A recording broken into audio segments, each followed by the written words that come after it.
Masedeno, Muzolana Banabame,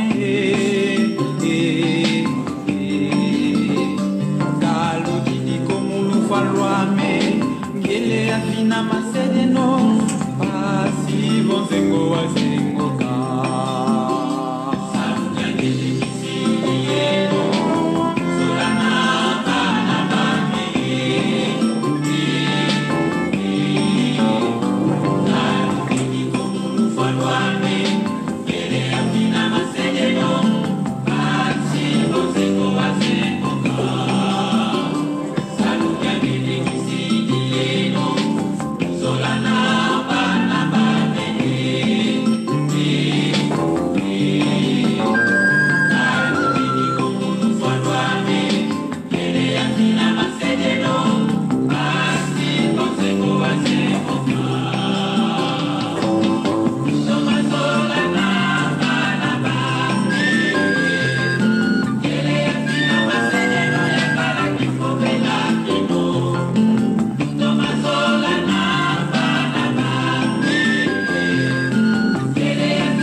Au nom du Père, qui papa, qui c'est le du Fils, dit papa, Djelungana Kengani, et de cet esprit dit sa divinité, Tata Simon Kimbangu Kengani. Vous savez, ce dernier, c'est la dernière forme qu'il a actuellement en campagne de Jérusalem, de cet esprit. Mais il avait pris notre forme dans un premier temps, qu'on appelle Kimbangu Ier, 1887, Kimbangu deuxième, 22 mars 1918. Mes chers amis, bonne fête à toute l'humanité entière. Merci mes amis pour nous suivre à travers ces structures de communication médias Kimbanguiste. Nous sommes aujourd'hui le 27. Le 27 avril, le jour où les mamans, comme tu dirais, ont retrouvé leur place. La place qu'elles avaient perdue à l'Éden. Vous savez, le mal est rentré par la femme. Et le bien est revenu par la femme. Ça, c'est la langue de Molière. Donc, au Congo, c'est encore plus clair. On dit Kawanga, Ngudia Longo. La première maman de l'humanité, Ève, avait entendu les dires venant de la part de Satan par le truchement du serpent. Et le mal est rentré.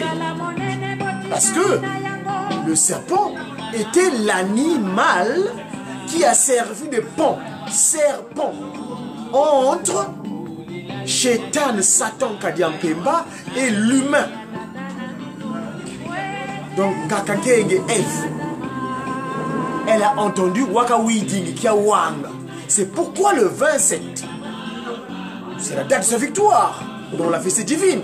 Mais la nuit du 5 au 6 avril, c'est elle qui entendait la conversation entre le Seigneur Jésus-Christ et Tata Simon Kimbangu. Et c'est là où intervient la notion de Kiawang, encore de nouveau. Kiawang, elle entendait, elle est venue corriger l'erreur de notre ancêtre première, Maman Ève.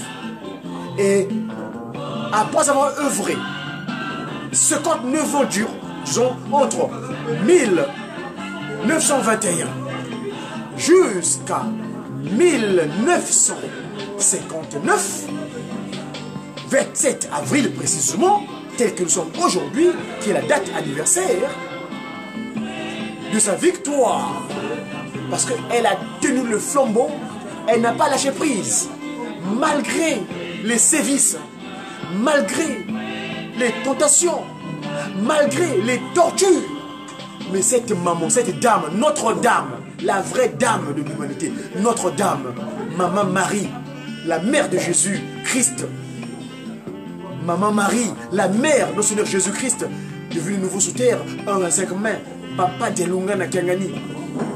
Elle a rendu la femme respectueuse, d'où le Nzitani, parce qu'elle s'appelle Marie Mouilou, Mwilou veut dire l'étoile. L'étoile qui est venue sur terre. Ici, j'ai un support qui vient de la part de notre doyen, comme qui dirait un ancien au sein de Simon Kimbangu. C'est la généalogie de Simon Kimbangu et de son épouse Kiawanga Mzitani Mwilou, de la part de Tata Nsambu Twasilwa. Origine et affiliation éloignée. C'est ce que je veux partager aujourd'hui, parce que c'est une date importante. Le Saint-Esprit, Papa Simon Kimbangu, était originaire du clan Kisenga. Mais de quel Kisenga s'agit-il? Car il y en a plusieurs. Il y en a plusieurs de Kisenga. Il appartenait au clan Senga, Ninyanga, Wanyanga Mana, Kiandu Yenkou. Le village de son clan est Sawana Bokonkungulu, dans la collectivité de Ngome Matadi, zone de Mbanza-Ngungu, sous-région des Cataractes, dans la région du Congo central. Il était le seigneur du domaine de Nkourou, résidence des rois et des sages. L'ancêtre qui sortit de Mbanza Congo s'appelait Monsieur Nansengele Kiambota. Il était le chef de Nkamani Meno. C'est lui qui expulsa les Portugais au début de leur occupation coloniale. Monsieur Nansengele Kiambota avait un neveu et une nièce.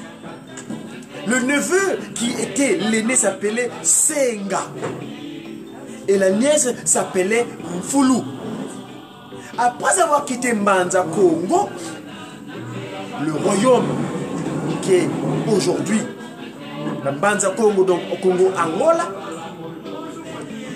ils vinrent s'installer au village de Songololo, où la fille Mfulu se maria à Monsieur Nkwima, originaire du clan Kinlaza. Ils eurent 3 filles, dont les noms sont l'aînée Louvuma Ngandu Amfulu, la seconde Louezi Mambu Mamfulu et la dernière Lemba Mpolo Amfulu. Louvuma Ngandu Amfulu fut épousée par Monsieur Mfutila. Louezi Mamfulu fut épousée par Monsieur Nkossi. Et Lemba Mpolo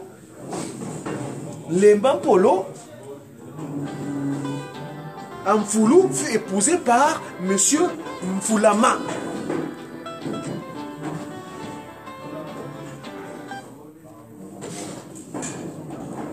C'est la descendance de Madame Louvuma Ngandu Amfulu qui bâtit le village de Zungi.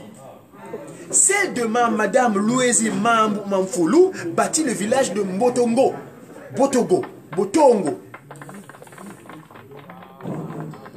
Et celle de Madame Lemampolo Amfulu bâtit le village de Sawana. Madame Lemampolo Amfulu eut 3 filles, dont voici les noms. Nikuba, Ntuba, Bungwansanda. Ce sont ces 3 filles et leurs enfants qui construisirent les villages de Sawana, Boko et Nkungulu. Déplacement du clan Kisenga de Sawana vers Nkamba. Le clan Kisenga de Sawana se trouva en Nkamba de la manière suivante.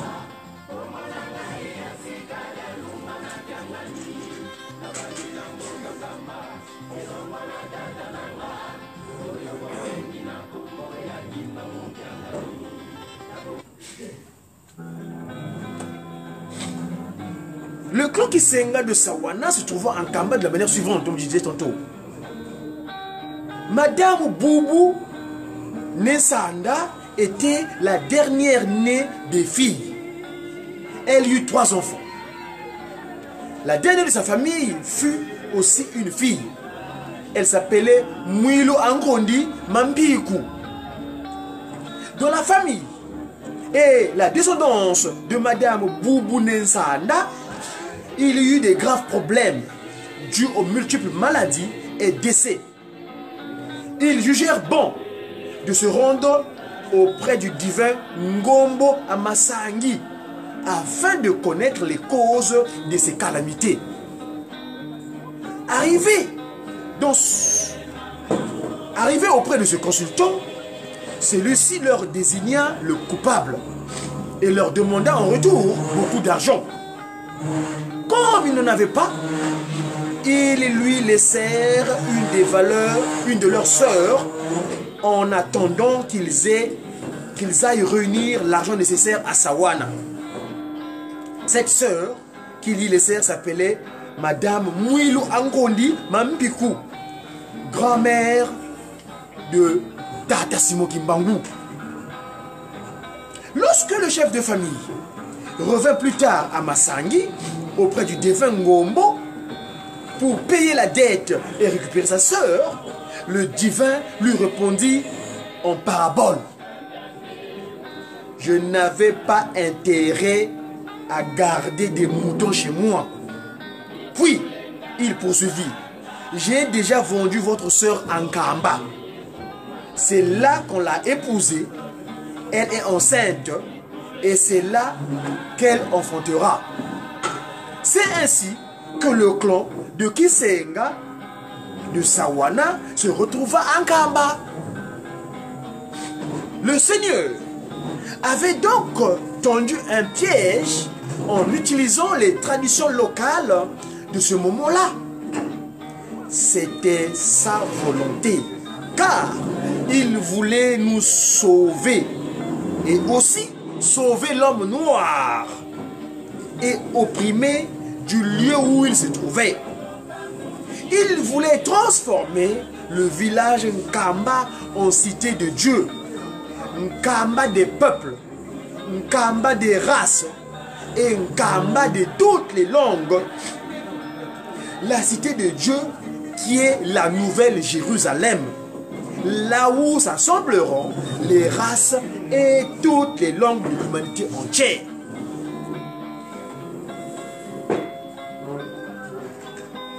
Ci-dessous, on trouve les noms des personnages, je vous ai cité tout à l'heure, et leur appartenance clanique qui jouent un rôle considérable dans la généalogie de Dieu le Saint-Esprit, Tata Simo Kimbangu.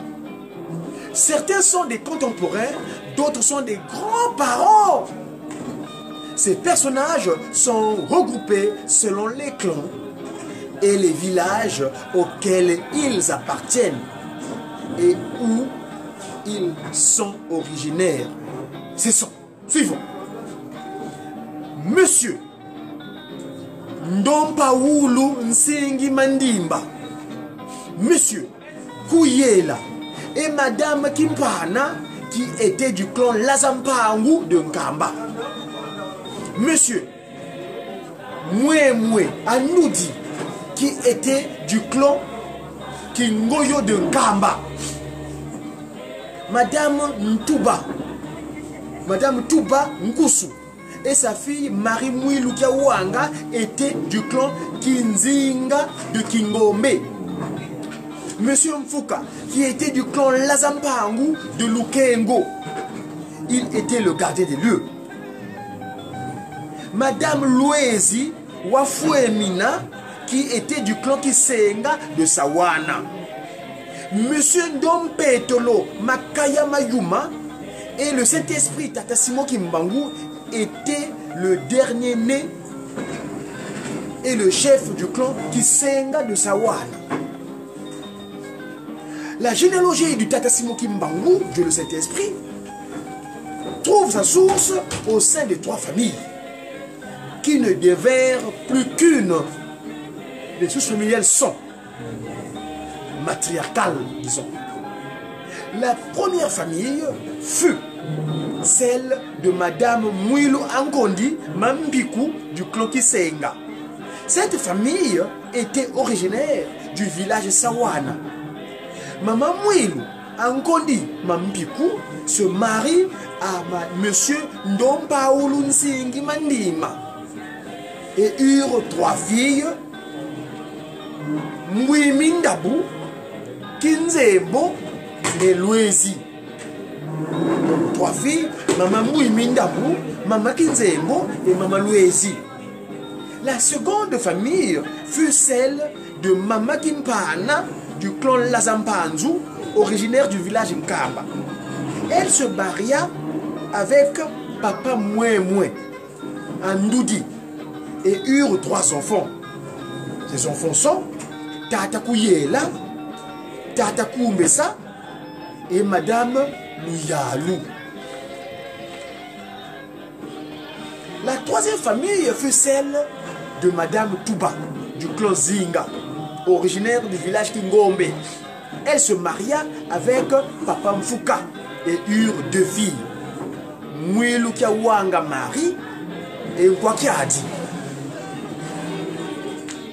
Louise fut promise en mariage à Monsieur Kouyela.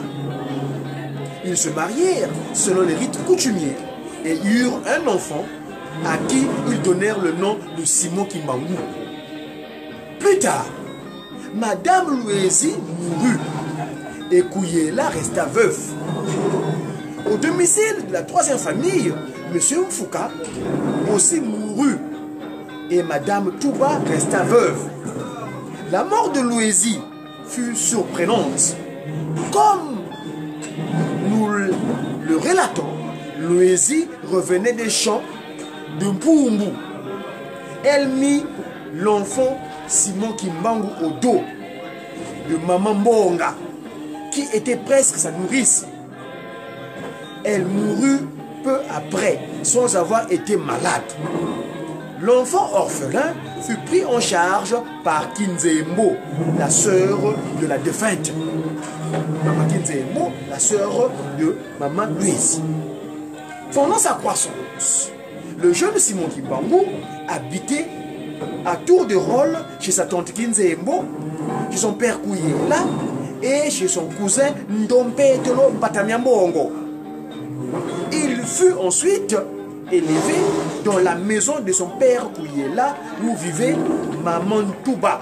Maman Touba, la femme qu'il épousa après la mort de Louezi, et où fut élevée la fille Mwilu Kiawanga Marie.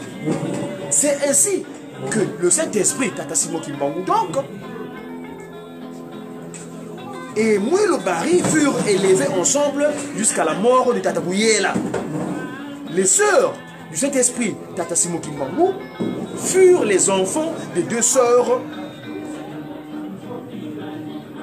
de sa mère, Louezi. Il s'agit de Bonga, la fille de Madame Mouimindabo, Bikuta, la fille de Maman Kinzembo. Précision en disant que Monsieur Kouyela avait pour père Monsieur Moué Andoudi et pour mère Madame Kimpana. Son petit frère était Monsieur Koumbessa et sa sœur Madame Miyalou. Mwilu Marie Kiawanga avait pour père Mfuka et pour mère Madame Maman Touba. Ses sœurs étaient Nkwakiadi et Masala. Le mariage de Maman Mwilu Kiawanga. La jeune fille au nom de Mwilu Kiawanga, Marie, donc aimée, parce que Marie veut dire en hébreu aimée,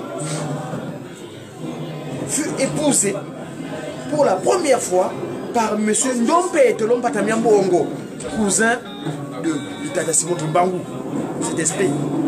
Ils vécurent ensemble et eurent une fille au nom de Nkitu Dianelli. Plus tard, lorsqu'il sentit sa mort proche, il fit appeler Simon Kimbangu et lui dit, suivons ce que dit Tata Ndompe Telompatami Mbongo. En ce moment-là, marié avec Kakamouil. Hé, Simon Kimbangu, je suis ton cousin. Je sens que je vais bientôt mourir. Et c'est pour cela que je te recommande de ne jamais épouser aucune autre femme. Sinon que mon épouse, que je lègue, Marie Mouilou. C'est moi, ton cousin, qui l'ai décidé ainsi. Car je ne veux pas que Marie Mouilou et ma fille soient désorientées. C'est pour cela que je jure en ce jour et te recommande Marie Mouilou, que je te la confie pour qu'elle soit ton épouse. Fin de citation. Après la mort de M. Ndompe Telompatami Mbongo, les anciens du village se réunirent pour étudier les dernières volontés du défunt et voir comment les appliquer. Toutes les modalités furent arrêtées et il y eut une dot pour le deuxième mariage de Marie Mouilou. Elle devint la femme de Tata Simon Kimbangu et sa fille Néline Kitoudia, fille de Simon Kimbangu. Le mariage religieux qui vint confirmer l'union nuptiale fut célébré au village Massangi par le diacre Kusandanga. Tata Diacre, Tata Cielo Kusandanga de la Baptiste Missionary Society, donc BMS de Ngombelu Tété. Le 4 juillet 1915.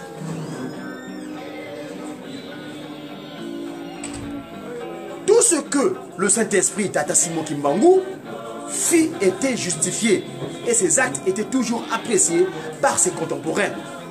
Auparavant, l'esprit de vérité, Tata Kimbangu, Simon Ier, avait songé épouser mademoiselle Mbahangi. Mais cela ne put se réaliser et il finit par épouser Marie Mouilou Kiawanga, véritable témoin et ensuite gardienne du ministère qui les réalisa par la suite. Le mariage fructueux de l'esprit de vérité Tata Kimbangu Ier, donc Kimbangu, celui dont je parle, c'est le Kimbangu de 1887, le 12 septembre, et la transfiguration Papa Simon Kimbangu Kiangani, le vendredi 12 octobre 1951. Et de Marie Mouilou, arrivée sur terre en 1880 jusqu'à 1959, naquirent 3 illustres enfants qui ont permis de perpétuer cette généalogie. La date de 1880, me semble que c'est 1887, ou 85 plutôt, parce que Simon Kimbangu est né 7 ans ou 5 fois à justifier, s'il vous plaît, pour les chercheurs qui viendront à l'avenir. Il faut bien voir la précision de cette date de naissance de Ngoudia Longo. Il me semble que c'est 1885, hein, le 7 mai.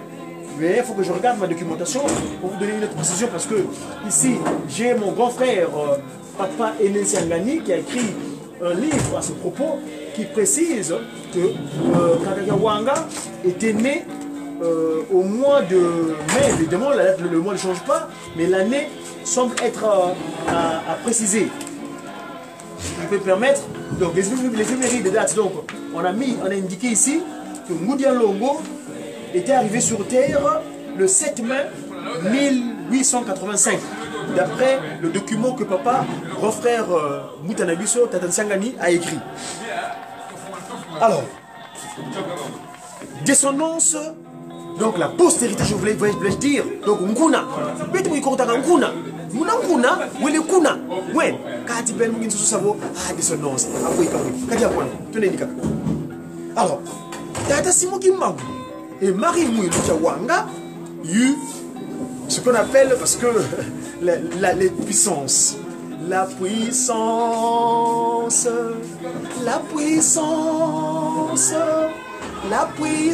de Dieu le Père, Dieu le Fils Dieu le Saint-Esprit va se manifester sur toute la terre. Eh bien, la puissance, voilà comment la puissance s'est matérialisée sur terre à travers Tata Kisolokele, Tata Lungana, Tata Kontima Diangé. Suivant. Le 12 février 1914, Dieu le Père vit le jour. Papa Kisolokele Lukelo, Daniel, le Dieu juge. Daniel veut dire le Dieu juge. Et Charles veut dire fort.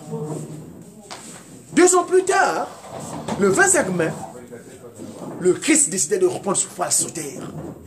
La concrétisation. Oh, Yandi Sikamoneka Munakanda Tata Kimbangu Bukakanama Babindele Bayuvu Lavo Ngizulu Yanzole Amfumu Yisu Foisi Yakadila. Et oui, la question, voilà comment la réponse est venue. Oh, Yani Sikamoneka Munakanda. On le verra. Comment est-ce que le Christ va se manifester de nouveau sur terre? Comment on constatera le retour du Christ sur terre? Eh ben, vous le verrez dans la pigmentation naturelle bantou. La pigmentation naturelle des humains sur terre, avant l'erreur des autres qui viennent, qu'on appelle les Mfumbi, c'est-à-dire les albinos, les albas ou les blancs, comme qui dirait. Parce que blanc veut dire alba, albinos. Donc les Mfumbi, les Fubembi, n'est venu sur terre par erreur. Si notre ancêtre Adam n'aurait pas commis la maladresse d'écouter sa femme, ou la femme n'aurait pas exécuté l'ordre venu de Shaitan par le serpent, eh ben l'humanité ne serait que des nombres. Nous, ben tout baba. Enfin, c'est pas grave, c'était la volonté, il t'a attaqué Mwangu Kangani, Papa Simon Mwangu évidemment, le patron de la 4e dernière génération. Et 2 ans plus tard, je disais tantôt, en 1914, le 12 février, Dieu le Père vit le jour. Le 25 mai, le Christ revient sur terre, Papa Dialungana Kangani. Il donne le prénom de Salomon. Salomon veut dire le Pacifique. Et 2 ans plus tard, 2 ans plus supplémentaires, donc en 1918, le 22 mars, sur la place où on créa le premier humain sur terre, on dit la place du 3 février 1989, en Kamba, vit le jour la 2e forme physique du Tata Kimbangu, Tata Kontima Diangé. Il dira ce qui s'est révélé il y a 4 ans. Oui, 1912. Eh bien, ça s'accomplit 2 ans plus tard que le Christ est revenu. Eh bien, ça mettait les doigts au cœur. Kontima Diangenda. Voilà comment cet esprit se manifeste de nouveau sur terre, sur la place du roi de l'Afrique. En cas.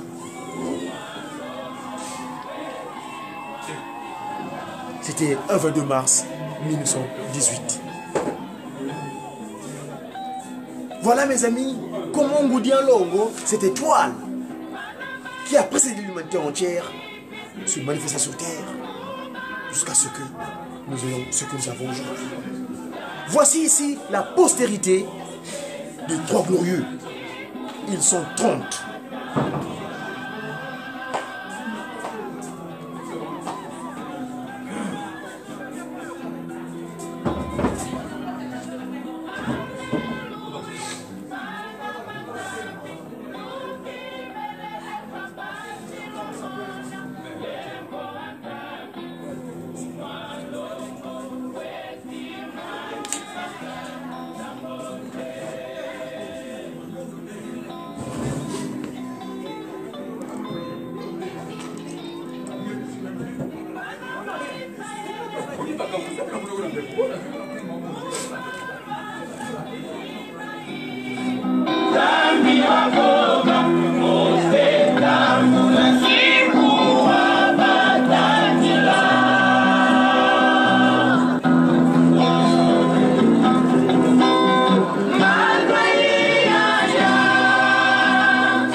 dit Diam Tunukwenina, Kunambanza Kamba Yerusalemi.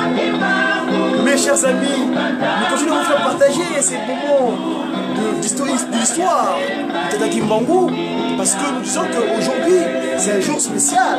L'étoile qui a précédé toutes les étoiles, les puissances, disons, Kakamouille Kawanga trouva victoire en ce jour 27 avril. Alors, j'ai ici un document écrit par un doyen dans les échanges, dans l'historicité de Tata Kimbangu, les éphémérides et dates importantes de cette institution spirituelle de Kimbanguisme. Mes chers amis, nous avons ici un document dont je voulais vous faire partager.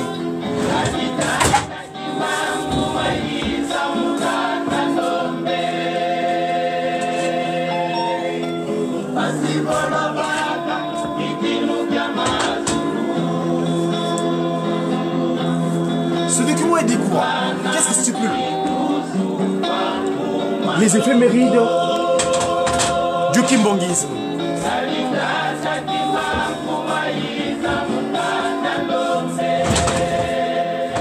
Pour mémoire, nous reprenons dans cette dernière part de ce document donc, que je vous fais partager les éphémérides les plus importantes dates qui ont marqué davantage l'histoire de cette institution spirituelle qui a donné ce qu'on appelle le Kimbanguisme, la nouvelle civilisation, la nouvelle manière qui est vécue de se mettre sur terre. Cette datation que je vous dispose est exhaustive et peut être affinée et mise à jour suivant les événements sociaux à venir. Nous sommes ici donc le 7 mai 1885. On m'a nommé dans le Kimbangu, nous dirons un 2 de Nkiela en l'an moins 36 du Kimbanguisme. Naissance donc de Ngoudia Longo, Kakamouille Lukiawanga Marie Ankamba, fille de Tata Mfuka et de Mama Touba. Peu de temps après sa naissance, elle devint orpheline de père. Mama Touba, sa mère, épousa en seconde noce le père de Papa Simon Kimbangu. Tata Kouyela, resté veuf, après le décès de Mama Louisi, décédé plus tôt, laissant son fils unique orphelin de mère. Le 12 septembre 1887, voilà, c'était un 10 de Senzakama Sanza, en l'an moins 34 du Kimbanguisme. Le 12 septembre donc 1887, c'est l'équivalent donc de l'an moins 34 du Kimbanguisme, naissance de Papa Simon Kimbangu Ier, cet esprit qui forme le 12 septembre 1887, donc le 10 de Senzakama Sanza, le mois c'est Senzakama Sanza pour Kimbangu Muna. Parce que ce qu'on disons le lundi, mardi, mercredi, jeudi, ou bien Monday, Tuesday, et ainsi de suite, ça c'est le signe zodiacal, c'est l'astrologie. Mais nous, Tata Kimbangu, on a donné une science dorénavant, nous expliquons notre cosmogonie Congo à proprement dit. Et donc, naissance de Papa Simon Kimbangu Ankamba, fils de Tata Kouyela et de Mama Louisi. Peu de temps après sa naissance, Papa Simon Kimbangu devint orphelin de père. Maman Louisi, sa mère, décéda. On confia à sa sœur Maman Kinzembo pour l'élever, comme l'exige la tradition matriarcale. L'enfant appartient au clan de sa mère. Le 17 mai 1894, donc on est le 12 de Nkiela en l'an moins 27.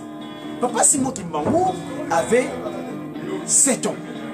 En cette date, Mama Kinzembo sauva la vie du révérend protestant Cameron dit Nzangamene.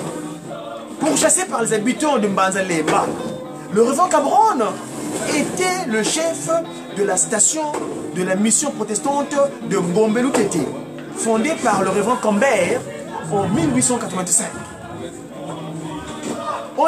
On passe donc le 18 avril 1898.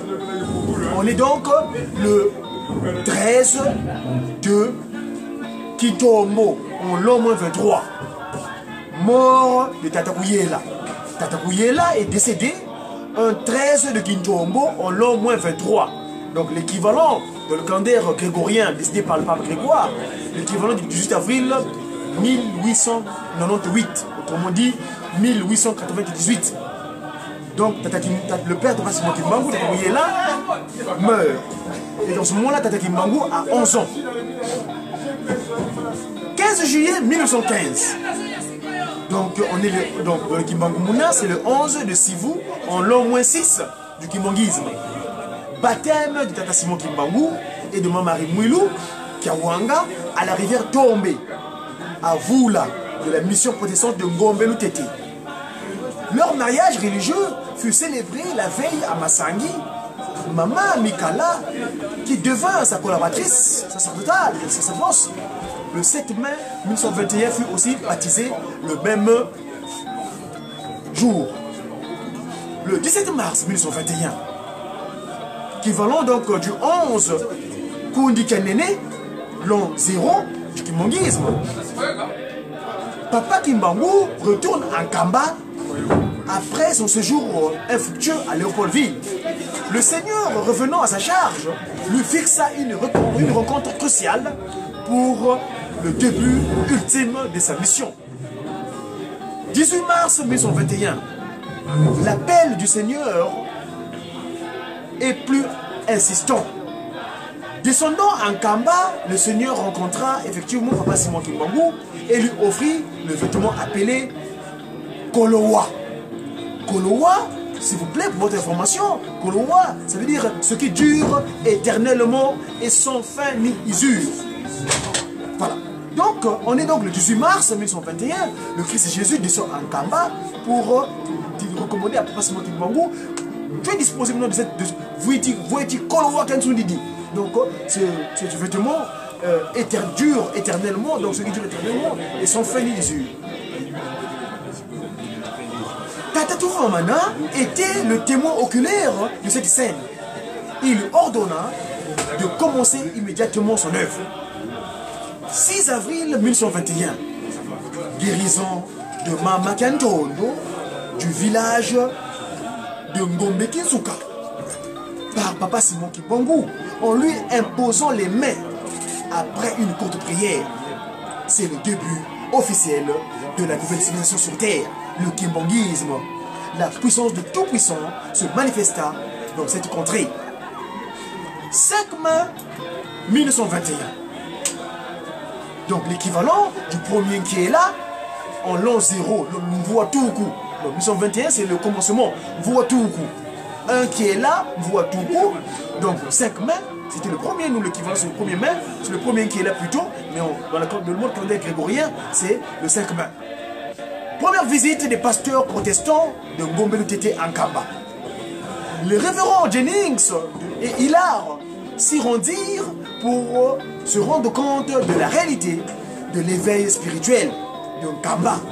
Ils vécurent comme témoins des prodiges qui s'y opéraient par leur catéchiste Kimbangu. 6 mai 1921. L'équivalent du 2 qui est là en l'an 0 du Kimbanguisme. Constatant l'ampleur du travail à accomplir par l'immensité des foules qui affluaient à Kamba, Papa Simon Kimbangu sollicita auprès du Seigneur de lui accorder des aides comme collaborateur qui l'assisterait. 7 mai 1921. On est donc le 3 de Nkiela, le Mvuatuku. Maman Mbonga Teresh. Maman Mikala Mandombe Lukwikulu. Tata Ndangi Pierre. Papa André Mbaki. Papa Paul Manika. Papa Yohan Moukoko se présentèrent devant Papa Simon Kimbangu et furent retenus comme collaborateurs sacerdotaux. Plus tard, dans la journée, Tata Ndwa Lanin Thomas de Mbanzangoyo se joignit à eux comme 7e aide officiant au versant de Mbioka dans le secteur de Ntimanti. 6 de Nkiela Mvuatuku, donc l'année de commencement du Kimbanguisme. Donc le 11 mai 1921, première visite de l'administrateur Morel en Kamba. Il fut, comme Jennings et Hilar, les premiers témoins occidentaux, donc blancs, blanco, donc albinos, mfumbi, de l'œuvre de Papa Simon Kimbangu. 18 mai 1921, donc le 13 de Kiela, Voitou, en l'an 0 de Kimbanguisme. Après la visite de l'administrateur Morel et la demande de ce dernier, le reverend Jennings fit sa deuxième visite à Nkamba.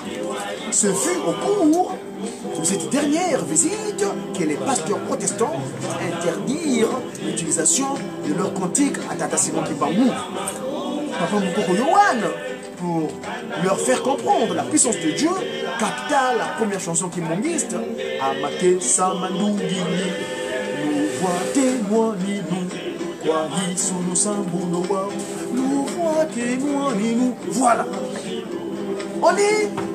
On passe à la journée du 1er au 2 juin 1921. Tenu à civil du conclave réunissant l'administrateur du territoire moral, les colons,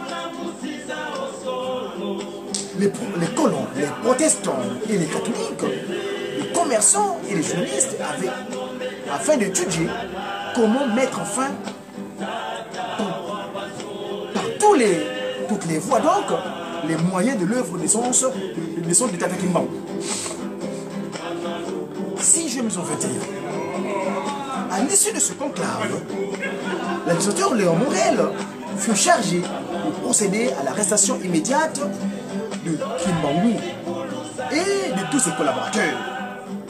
Accompagné d'une armada de soldats, l'expédition de Morel fit un mort.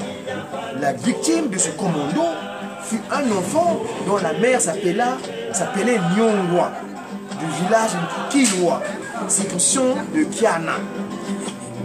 Kamba fut occupé par les troupes militaires. Les habitants et les pèlerins furent contraints à la clandestinité. Papa Simon Kimbangu s'étant libéré, Morel procéda à l'arrestation de la plupart de ses collaborateurs et plusieurs fidèles parmi les pèlerins. 10 juin 1921, Papa Simon Kimbangu quitta Nkamba pour son égir dans la région de Mbanza-Nsanda, où il établit son quartier général comme le lui avait ordonné le Seigneur Jésus-Christ. 20 août 1921, à la prison de Manzangungu, à l'époque s'appelait Tisville, où elle fut enfermée, et des suites des mauvais traitements, Maman Mbonga Thérèse succomba à l'hôpital où elle fut admise. Ce décès de Maman Mbonga fut précédé par celui de Tata Wa Kanduka le 17 août 1921. Alors là, nous arrivons à ce Senzaka Masanza. Nous devons nous mettre debout parce que c'est là-bas où ce que nous entreprenons ont pris origine. Samedi 10 septembre 1921. Donc c'est l'équivalent du 8 Senzaka Masanza. On voit tout au coup. Donc l'année du commencement.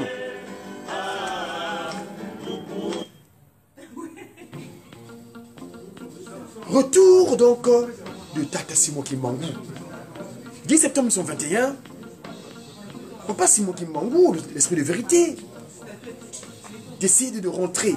Mais avant tout cela, après ces 3 mois de clandestinité dans la région de Mbanza-Nsanda, dans ce discours testamentaire de Mbanza-Nsanda, donc du 8 Senzaka Masanza, donc on dirait 10 septembre 1921, il annonça son arrestation imminente et sa relégation dans le haut pays, selon la volonté de notre Seigneur Jésus-Christ. Alors que ces colonialistes voulaient sa mort physique par pendaison ou par immolation. Dimanche 11 septembre 1921, Papa Simon Kimbangu assista au dernier culte avec les missionnaires protestants à la mission de Ngombe du Tété BMS. La discussion avec les officiels de la congrégation fut fort animée. Ils dénonça leur complicité avec l'autorité coloniale et les catholiques à persécuter les populations noires innocentes. Lundi 12 septembre 1921, après une nuit passée à Ngungu Kimbanda, il revint en Kamba où il se livra pour son arrestation.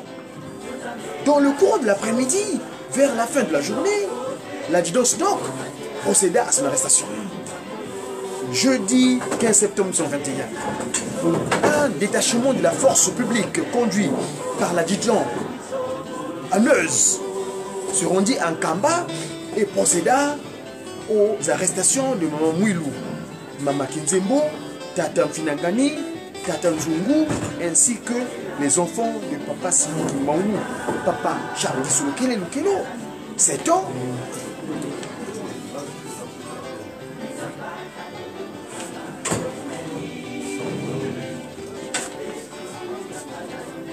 Papa Sulukele Lukelo, les 7 ans, ce moment-là, Dieu le Père, Tata Lungana, le Seigneur Jésus-Christ avait 5 ans, et la deuxième disposition de Tata Kimbangu sur terre, donc Papa Madiangenda avait 3 ans. Dimanche 12 septembre 1921, l'ouverture par le conseil de guerre présidé par le juge de Rossi pour juger les insurgés et les acolytes de Tata Simon Kimbangu arrêtés le 6 juin 1921. Lundi 19 septembre 1921, dans un élan de solidarité, le dernier des collaborateurs de Papa Simon Kimbangu, Thomas Doualani, accompagné de quelques résistants, se constitua prisonnier. Les autorités coloniales l'arrêtèrent sur le champ. Jeudi 29 septembre 1921, début des audiences du jugement de Tata Simon Kimbangu par le conseil de guerre. Dimanche 2 octobre 1921, détenu en prison, Maman Mouilou souffrant d'une forte fièvre. Excusez-moi. Donc, le dimanche 2 octobre 1921, détenu en prison, Maman Mouilou, souffrant d'une forte fièvre, reçut la visite des autorités coloniales. Celle-ci l'informait que son mari, Simon Kimbangu, serait exécuté le lendemain, le 3 octobre 1921, alors que le jugement n'était pas encore prononcé. Le lundi 3 octobre, Kiambanga, Tiantete, Kiambanga là, Mvuatuku, donc 3 octobre 1921, le conseil de guerre, par la voix du juge de Rossi, prononça la sentence suprême. Papa Simon Kimbangu fut condamné à la mort et il reçut 120 coups de fouet. Mardi 6 décembre 1921, Papa Simon Kimbangu et ses collaborateurs, transférés à Léopoldville, à la prison de Ndolo, furent déportés dans le Haut-Congo dans différents camps de concentration. Entre autres, il faut citer Katanga, Lowa, Lomela, Lukolama plutôt, Lodja, Poncherville, Indenge, Sankuru, Basakusu, Bumba, Isoro, Popoka Baka, Luebo, Ekafela, Lisala, Ngenama, Bouta, etc., etc. Le 19 janvier 1922, arrivé de Papa Simon Kimbangu à Elisabethville, Lubumbashi, la républication terroir Lubumbashi, dans la province du Katanga, où il passa donc ses 30 ans de prison. 30 ans en prison. 4 octobre 1921, non, excusez-moi, 4 octobre 1951, Papa Simon Kimbangu décida personnellement et définitivement de sortir de la prison. Ma détention, dira-t-il, ma détention prend fin dès ce jour et personne, aucune autorité ne peut plus me retenir prisonnier, avait-il déclaré. 12 octobre 1951, 8 jours après sa sortie de cellule, Papa Simon Kimbangu se transforma en Papa Simon Kimbangu Kiangani en Kamba. Pendant à Lubumbashi, se passait à l'hôpital général d'Elisabethville. Donc Lubumbashi à 15h tapante, comme il l'avait prédit. Pendant donc ce moment-ci, nous avons qu'aujourd'hui, il est à Kamba, dans sa forme qu'il a choisie, afin de finir cette œuvre de la restauration de l'humanité dans son état premier.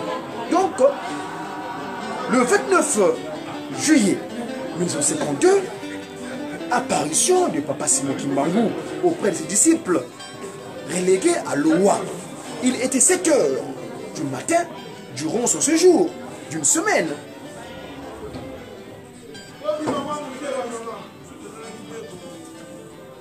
Il entreprit une tournée universelle par Ongoka, au nord de Loa, à Ongoka. Papa Simon Kimbangu récupéra sa Bible du fond de la chute, du fond des chutes, et envoya 12 jeunes en mission à travers le monde.